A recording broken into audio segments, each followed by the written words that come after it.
আসসালামু আলাইকুম ওয়া রাহমাতুল্লাহ। আশা করি সকলে আল্লাহ পাকের মেহেরবানিতে ভালো আছেন। আলহামদুলিল্লাহ আমিও ভালো আছি। আজকে একটি গুরুত্বপূর্ণ ইনফরমেশন আপনাদের কাছে নিয়ে আসলাম। সেটা হচ্ছে যে আমাদের কখনো, কখনো দেখা যায় অনেকেরই মাথাতে প্রচন্ড উকুন। উকুনের পরিমাণটা এতটাই বেশি যে আমাদের প্রচন্ড চুলকাচ্ছে। আ মানে আমরা এটার জন্য একটা অস্বস্তি ফিল করি। এই আনকমফোর্টেবল যে ফিল করি, উকুন যখন প্রচন্ড পরিমাণে মাথায় থাকে, তো তখন হচ্ছে আসলে আমরা আসলে চিন্তা করি যে আসলে কিভাবে এটা দূর করা যেতে পারে। তো এটা হচ্ছে কি যে আম আপনার ইউএসএ বা অন্যান্য যে উন্নত দেশগুলো আছে সেখানে আসলে একটা ওভার দ্য কাউন্টার ড্রাগ হচ্ছে আইভারমেকটিন। তো আ যেটা হচ্ছে হয়তোবা বাংলাদেশে আসলে মূলত আসলে আমি যতটুকু জানি অ্যালাইস নামে হয়তোবা পাওয়া যায়। আরো কোনো লিকনিল, লিকনিল এই নামেও পাওয়া যায়। তো এই আইভারমেকটিন হচ্ছে আসলে জেনেরিক।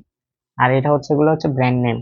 তো আপনারা দেখবেন যে এই যে লিকমিল বা অ্যালাইস এগুলো হচ্ছে কি মূলত হচ্ছে আমাদের এমন ধরনের ওভার দ্য কাউন্টার ড্রাগ। এটা আমি অলরেডি বলেছি যে এটা আসলে খুব ভালো একটা রেজাল্ট দেয়। দেখা গেছে যে এটা যারা ইউজ করে তো তাদের ক্ষেত্রে যেটা হয় যে আহ, প্রায় 95% এর উপরে আসলে দেখা গিয়েছে যে আসলে ভালো রেজাল্ট দিচ্ছে এবং হচ্ছে ফুললি আসলে কি তাদের আহ, মানে 90% মানে আহ, বা 95% এর মতো এই যে প্যারাসাইট গুলো আছে অর্থাৎ হচ্ছে এই যে যেমন উকুন গুলো আছে এগুলো মারা যাচ্ছে। তো এই এটা হচ্ছে একটা। তো এই যে লোশনটা এটা যখন এনে আমরা আসলে মূলত আমরা ইউজ করব, ইউজ করার টেকনিকটা হচ্ছে আসলে কিরকম আগে এটা একটু বলে দিই। আইভারমেকটিন যদি আপনি ইউজ করতে চান তাহলে এটা ইউজ করার নিয়ম হচ্ছে আপনার স্কিনটা ড্রাই থাকবে এবং হচ্ছে আপনার চুলগুলো ড্রাই থাকবে। তো তখন আপনি এটা এনে অর্থাৎ হচ্ছে আহ 10 মিনিট এটা মাথার একদম চুলের গোড়া থেকে মানে আগা পর্যন্ত খুব ভালো করে সব জায়গায় আপনাকে মিক্স করতে হবে, ম্যাসাজ করতে হবে যাতে করে হচ্ছে সব জায়গাগুলোতে আসলে চুলের গোড়ায় গোড়ায় সমস্ত জায়গায় যেন ওই মেডিসিনটা পৌঁছায়।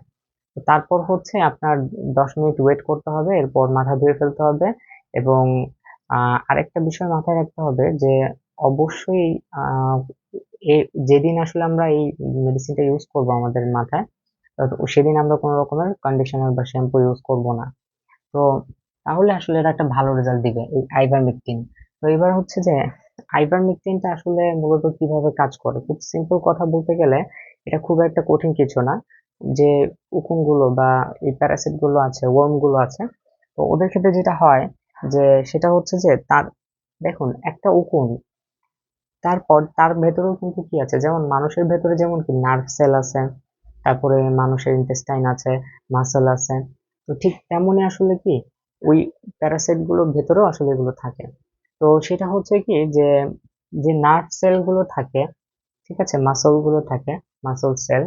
তো সেখানে যেটা হয় সেখানে আসলে আমরা জানি যে কি থাকে, বিভিন্ন আয়ন চ্যানেল থাকে, আয়ন চ্যানেল।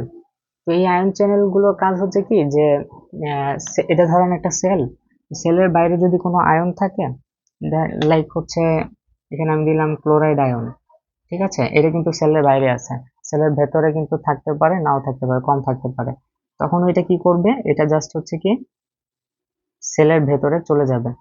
তো এইভাবে সেলের ভেতরে এবং বাইরে আয়নগুলো মুভ করার মাধ্যমে হচ্ছে কি কিছু ঘটনা আমরা দেখতে পাই যেটাকে আমরা অ্যাকশন পোটেনশিয়াল বলি। যে সেলের ভেতরে এবং কিছু আয়ন ভেতর থেকে বাইরে যাবে, কিছু আয়ন বাইরে থেকে ভেতরে আসবে, ফলে আমরা হয়তোবা সেল কন্ট্রাকশন অথবা হচ্ছে ডাইলেশন এগুলো দেখতে পাই।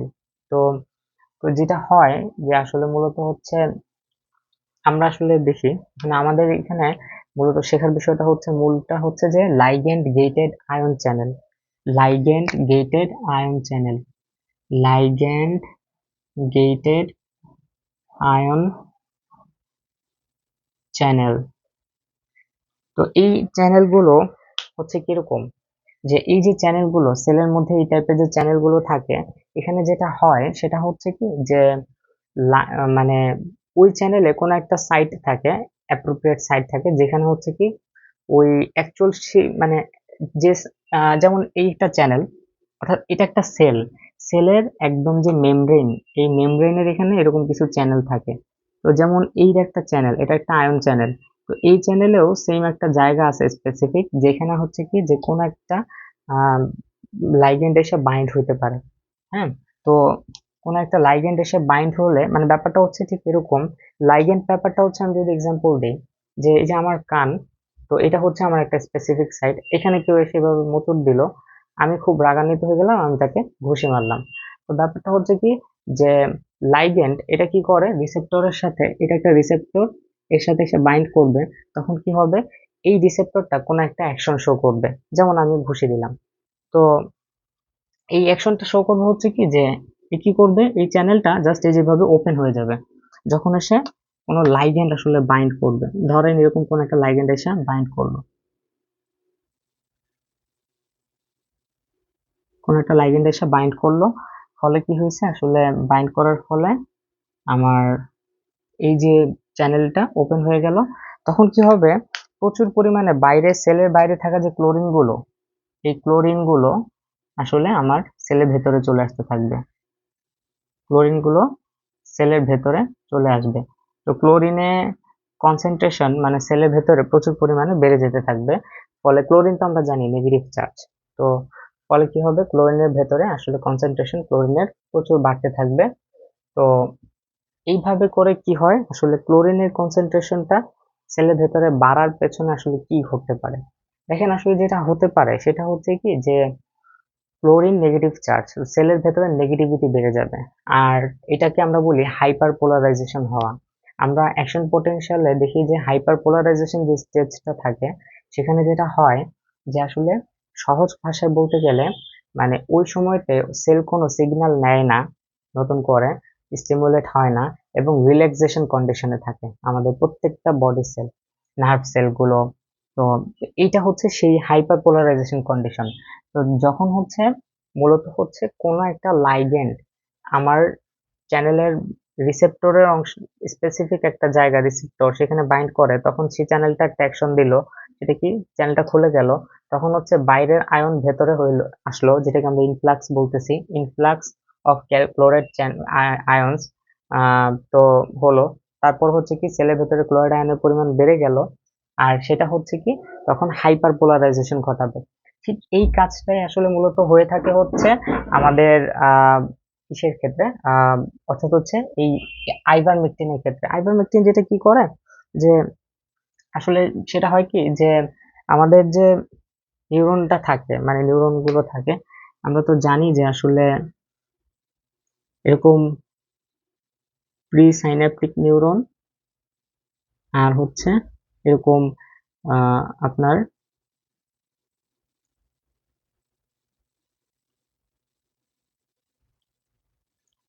Post synaptic neuron. তো সেখানে হচ্ছে কি এই যে নিউরনের এখানে যে ভেসেল গুলো থাকে, এখানে হচ্ছে আমাদের এই ভেসেলের মধ্যে এগুলোর কি থাকে জানেন, এগুলো হচ্ছে গ্লুটামেট, গ্লুটামেট থাকে,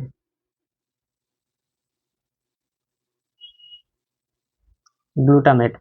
তো এই গ্লুটামেট এটা কি হয়, এই যে এই ভেসেল গুলোর মধ্যে, অর্থাৎ হচ্ছে গ্লুটামেট হচ্ছে এই, আমি যেটা বলতেছিলাম যে গ্লুটামেট হচ্ছে একটা নিউরো ট্রান্সমিটার। আমার মূলত যেটা হয় যে নিউরন যে সেল গুলা, যেমন এই নিউরনের এটা হচ্ছে কি যে এটা একটা নিউরনের শেষ, লাস্ট, মানে অর্থাৎ পোর্শন যেটাকে আমরা, এবং একটা নিউরনের সাথে আরেকটা নিউরনের যে গ্যাপটা, এই গ্যাপটা দেখানো হচ্ছে।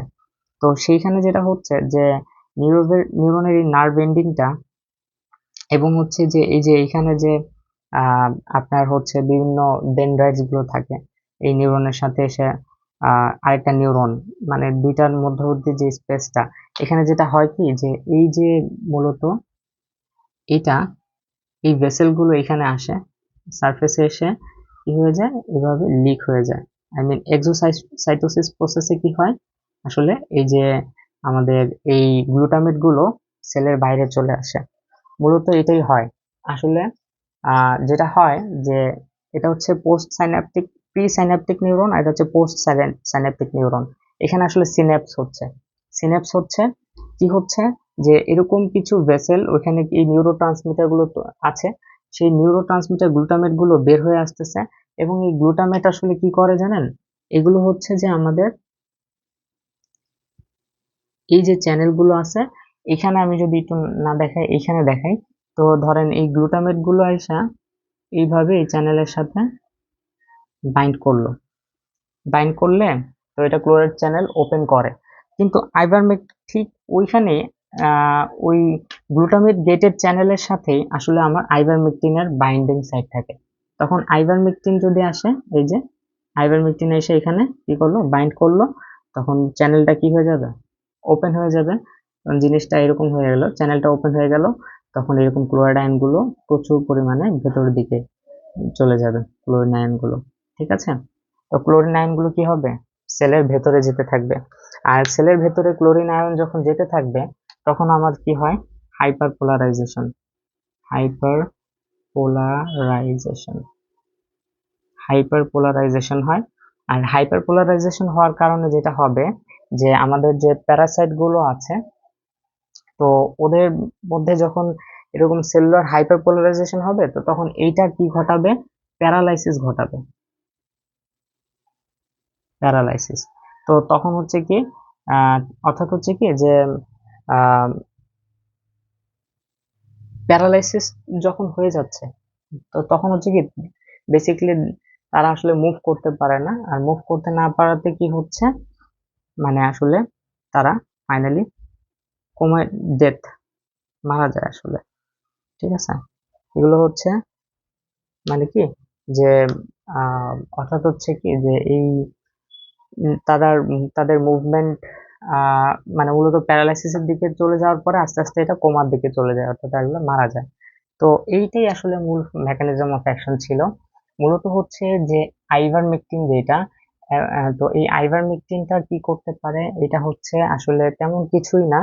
এটা আসলে সেটা হচ্ছে কি যে এরকম আমাদের বডিতেও ঠিক যেমন আসলে বললাম যে এরকম ইয়ে আছে, আই মিন সাইন্যাপস হয়। তো এই সাইন্যাপসের সেখানে নিউরোনাল একটা ট্রান্সমিটার, একটা নিউরন থেকে আরেকটা নিউরনের যে গিয়ে ট্রান্সফর্ম হচ্ছে, সেখানে গিয়ে ওই যে আরেকটা নিউরনের একটা স্পেসিফিক একটা সাইটে গিয়ে বাইন্ড করতেছে, তারপরে কি সিগন্যাল একটা নিউরন থেকে আরেকটা নিউরনে পাস হচ্ছে।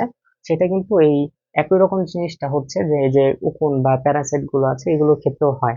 তো তখন যেটা হয়, যে বললাম আইভারমেকটিন দিয়ে কি করে, সে গ্লুটামেট, এই যে এখানে কিন্তু গ্লুটামেট বাইন্ড করছিল, তো ওই গ্লুটামেট বাইন্ডিং ক্লোরাইড চ্যানেল, যেটা হচ্ছে যে এটা glutamate binding chloride chloride channel, এই চ্যানেলের সাথে গ্লুটামেট বাইন্ডিং ক্লোরাইড চ্যানেলের সাথে গিয়ে আসলে এই আইভারমেকটিন গিয়ে আসলে ওই চ্যানেলের সাথে বাইন্ড করে। ঠিক আছে, এই চ্যানেলটার সাথে এইটার চ্যানেলের সাথে বাইন্ড করে, এই যে গ্লুটামেট বাইন্ড করলো, আইভারমেকটিনও বাইন্ড করলো, ফলে আমার বাইরে থেকে ক্লোরিনের পরিমাণ ভেতরে বেশি হয়ে গেল, ক্লোরিন ভেতরে আসা শুরু করলো, ভেতরে সেলের ভেতরে ক্লোরিনের পরিমাণ যখন অনেক বেড়ে গেল, হাইপারপোলারাইজেশন হলো, আর হাইপারপোলারাইজেশন হওয়ার কারণে প্যারালাইসিস হয়ে আসলে এগুলো মারা গেল।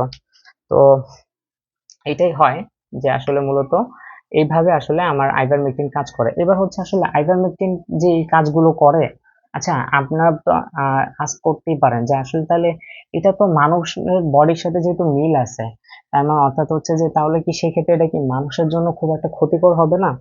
আসলে আমাদের জন্য এটা কোনো ক্ষতিকর কিনা, মানে সেম মেকানিজম যে আমাদেরও তো লাইগেন্ড গেটেড আয়ন চ্যানেল আছে, তো সেখানে তো আমাদের সেলের ক্ষেত্রে তো এটা ঘটতে পারে, এরকম চিন্তা আসতে পারে।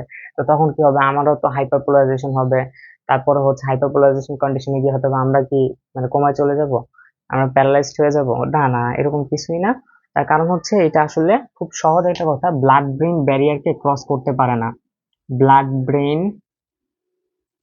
ব্যারিয়ার ক্রস করতে পারে না।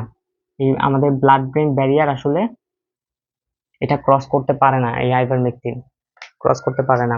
আসলে ব্লাড ব্রেন ব্যারিয়ারটা কি, ব্লাড ব্রেন ব্যারিয়ারটা হচ্ছে যে the barrier between the cerebral capillaries and the interstitial fluid of the brain, অর্থাৎ হচ্ছে ব্রেনের ইন্টারস্টিশিয়াল ফ্লুইড এবং হচ্ছে ব্রেন ক্যাপিলারিস এর মধ্যে, ব্রেন ব্লাড ক্যাপিলারিস এবং ইন্টারস্টিশিয়াল ফ্লুইড যে এই দুইটার মধ্যে যে একটা ব্যারিয়ার থাকে, তো এই ব্যারিয়ারটাই হচ্ছে আসলে আমাদের ব্লাড ব্রেন ব্যারিয়ার। এবং সেখানে তো আমরা জানি যে ব্লাড ব্রেন ব্যারিয়ারের ক্ষেত্রে আপনার যদি এটা ধরেন ক্যাপিলারিজ গুলো হয়, তো এখানে ধরেন এই সেলগুলো থাকলো, তো তারপর হচ্ছে কি এখানে আবার কি টাইট জাংশন থাকে, তারপর আবার বেজাল মেমব্রেন, ঠিক আছে। তো তারপর হচ্ছে আবার উপরে প্যারাসিটিক সেল, তারপর আবার সেখানে এরকম আমরা জানি যে এখানে আবার ধরেন মনে করেন হচ্ছে কি আম, আপনার হচ্ছে কি অ্যাস্ট্রোসাইটস থাকে, ঠিক আছে। তো এরকম আসলে যেটা হয় যে এই যে স্পেসটুকু, মানে এখানে এটা আমি বলতে চাইতেছি এটা ব্লাড ভেসেল। তো এই যে এখানে এত কিছু থাকার ফলে এই যে এরিয়াটুকু, এটা হচ্ছে আমার ব্লাড ব্রেন ব্যারিয়ার, যে এটা ক্রস করে আসলে আমার কি করতে পারে না সব মলিকিউল, অর্থাৎ হচ্ছে যেমন ওয়াটার বা অন্যান্য যেমন মলিকিউল গুলো আছে, এগুলো হতে পারে কি সেই আমার ক্যাপিলারির সাইড থেকে এই ব্রেনের আলাদা যে ইন্টারস্টিশিয়াল স্পেস এখানে মুভ করতে পারে কিছু কিছু মলিকিউল। কিন্তু আইভারমেকটিন গিয়ে আসলে এখান থেকে আর ক্রস করতে পারে না, কারণ এইখানে ধরেন ছোট ছোট, খুব সিম্পলি যদি চিন্তা করেন যে আসলে এখানে বেশ কিছু কারণ আছে, যদিও আসলে এগুলো আমরা মেনশন না করি। তো ব্লাড ব্রেন ব্যারিয়ার ক্রস করতে পারে না। আর হ্যাঁ, এই ক্ষেত্রে আমাদের যে সাইড এফেক্ট গুলো দেখা দিতে পারে সেটা হচ্ছে আমাদের হয়তোবা কোনো কারণে হচ্ছে যে স্কিনে আমাদের একটু র্যাশেস হতে পারে, বা তারপর হচ্ছে স্কিন ড্রাই হয়ে যেতে পারে। হ্যাঁ, এটা এরকম হতেও পারে আর কি কিছুটা, কাইন্ড অফ। তো এই সমস্যাগুলো হয়তো বা একটু দেখা দিতে পারে। আর হচ্ছে মূলত হচ্ছে আমাদের মানে চোখটা অনেক সময় লাল লাল দেখা যেতে পারে। তো যেটা আসলে আমরা আহ, এটা কেন হয়, চোখ কেন আসলে আমরা লাল লাল দেখতে পাই, এটা হচ্ছে আসলে মূলত হচ্ছে যে আই ইরিটেশন হওয়ার কারণে হয়। তো আই ইরিটেশন বলতে আসলে যে আমাদের চোখে কখনো কখনো ধুলাবালি গেলে আমরা মনে হয় না যে আমাদের ইনফ্লামেশন মানে ইরিটেশন হচ্ছে, বা কোনো রকমের ইরিটেশন ইনফ্লামেশন বা অ্যালার্জিক রিয়াকশনের কারণে আমাদের চোখের যে ব্লাড ক্যাপিলারিজ গুলো আছে এগুলো ডাইলেট হয়ে যায়। ডাইলেট হয়ে যাওয়ার কারণে ফলে হয় কি আমাদের চোখের সাদা অংশগুলো কিন্তু লাল লাল দেখা যায়। তো ওইটা আসলে আইভারমেকটিনের কারণে এগুলো হলে হতে পারে, এগুলোই। আর বাকি হচ্ছে মূলত আসলে এটা খুব ভালো একটা ড্রাগ, আপনারা এটা ইউজ করতে পারেন। আম, এবং অবশ্যই এটা over the counter drug, so এটা আপনারা চাইলে ইউজ করতেই পারেন, মানে কোনো রকমের ভয় ছাড়া। আজকে এতটুকু, ধন্যবাদ। আসসালামু আলাইকুম ওয়া রাহমাতুল্লাহ।